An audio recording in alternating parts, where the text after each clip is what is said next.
Spring and summer 2024 fashion is all about frills and bows, girly stuff. I'm all in. I found this free summer dress pattern which checks all the boxes. It's the Milana dress by Vikisews and I decided to make it. Hi, welcome to my eclectic channel. My name is Agnes and I make videos for fun. We're working on attaching the ruffle at the bottom of the skirt.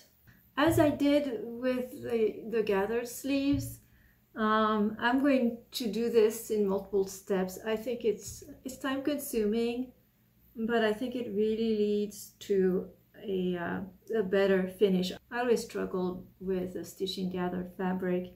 So I think I like working in my quarters like this. So what I'm going to do before I move on to the next quarter, I'm going to finish this off. It's not quite even now, so I'm going to even out my gathering, pin it in place with quite a few pins, and I like to put them this way. I put them vertically, and then I'm going to come back with a basting thread and do that by hand.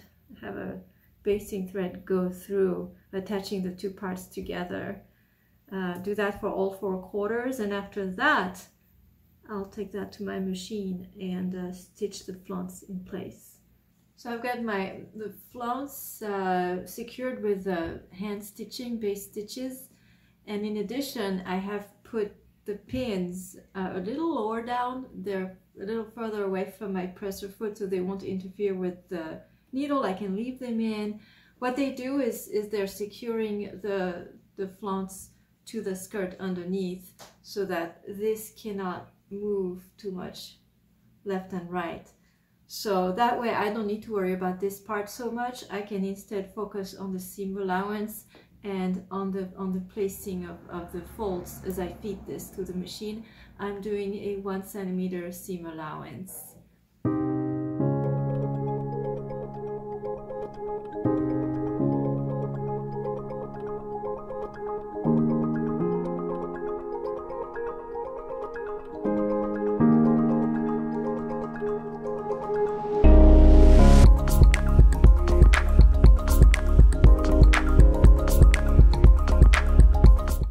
Looking good. I'm going to press this seam. What's going on inside is I'm going to be pressing the seam allowance upwards, so towards the skirt part, and for good measure I am going to work a row of top stitches to secure this seam allowance in place.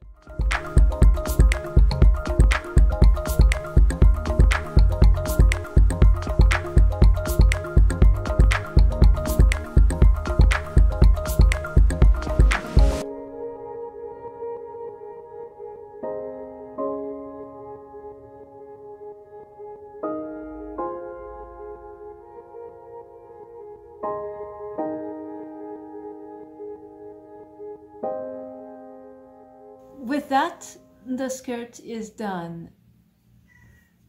All that's left to do is to attach it to the bodice. All right, we have a method inspired by the cap sleeves we did earlier. It occurred to me that we have a similar situation going on. Think of the waistline as the armhole and the front bodice as the sleeve. The bias tape will act as an elastic casing in the back. It's helpful to pretend that we have a seam down the middle of the skirt in the back that is yet to be closed. This would be similar to the side seam we had on the bodice when we did the cap sleeves. Got that? Let's get started. You will need a piece of bias tape and you want it to be 5 centimeters wide, 2 inches. Yeah, that's a little wider than what we used for the sleeves, but we want room to put an elastic. If you have the same bias tape and it's the same as you use for the sleeves, you can get away with it, but it'll be tight. You'll have to use a narrow elastic and be precise in your stitching. 2 inches is better. Then you want to fold it in half and press. That's what I did here. So now it's 1 inch wide. In terms of length, this is the top of my skirt. I've folded it seam to seam. There's a reason for that. So this is the back, and that's longer than the front, because remember, this will be gathered by the elastic, this will not. Your bias tape needs to be enough to go all the way around, and so lying flat, you want it to be twice the length. So I have more than enough, and that's fine. Like, just have more than enough, and you don't need to cut it to size at this point. At this stage, it's a good idea to mark the center back, which actually I already have a notch. I must have done this earlier. So I have my center back marked with a notch, and it's also good to have the center front marked with a notch, and so far I don't have one, so I'll notch this. And then we'll proceed the same way as we did with the cap sleeves. Before we start assembling this, let's overlock the bodice all across the bottom. Technically, we only need the back to the side seam because the front part is going to be encased with the bias tape. But let's not be stingy. I'm just going to go the entire length. So let's follow the tutorial. First, we need to turn this skirt right side out.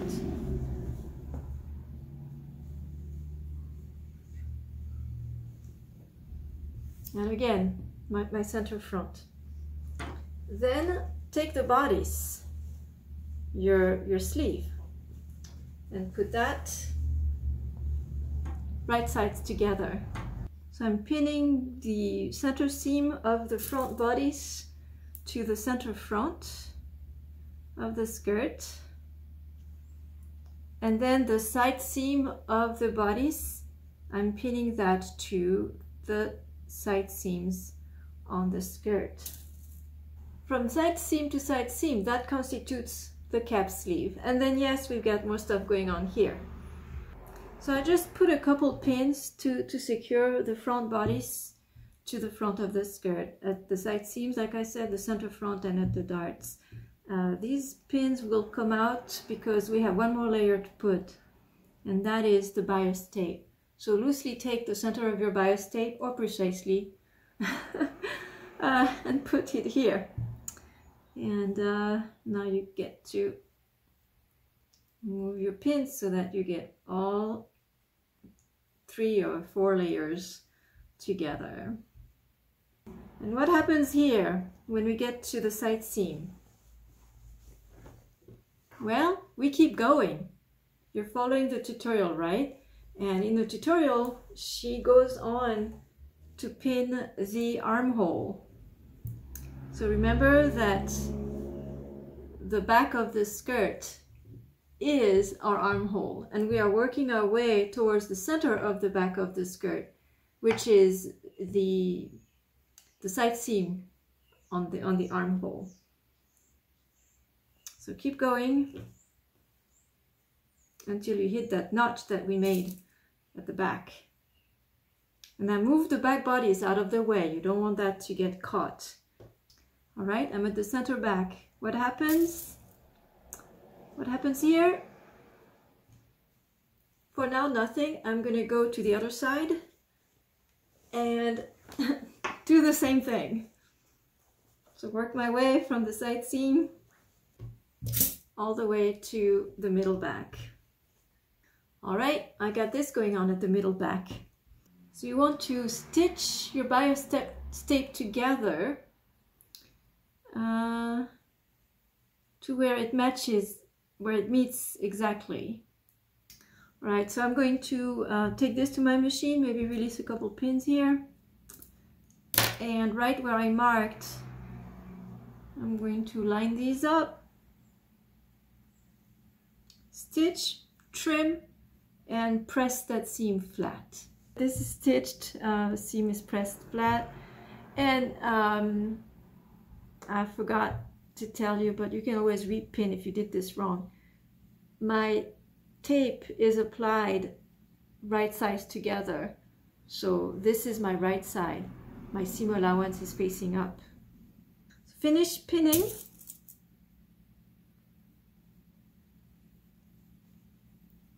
And now we're going to take this to our machine and stitch this, the whole, this is the waist. So we're going to stitch all around the waist. And at the side seams, just move the back bodice out of the way. Don't allow it to get caught in the back of the dress. We don't want that. So I know some of it is going to get caught. It has to, but only do the minimum. Pull it out as soon as it can. We'll continue with the finishing of the waistline next time. Thank you for watching.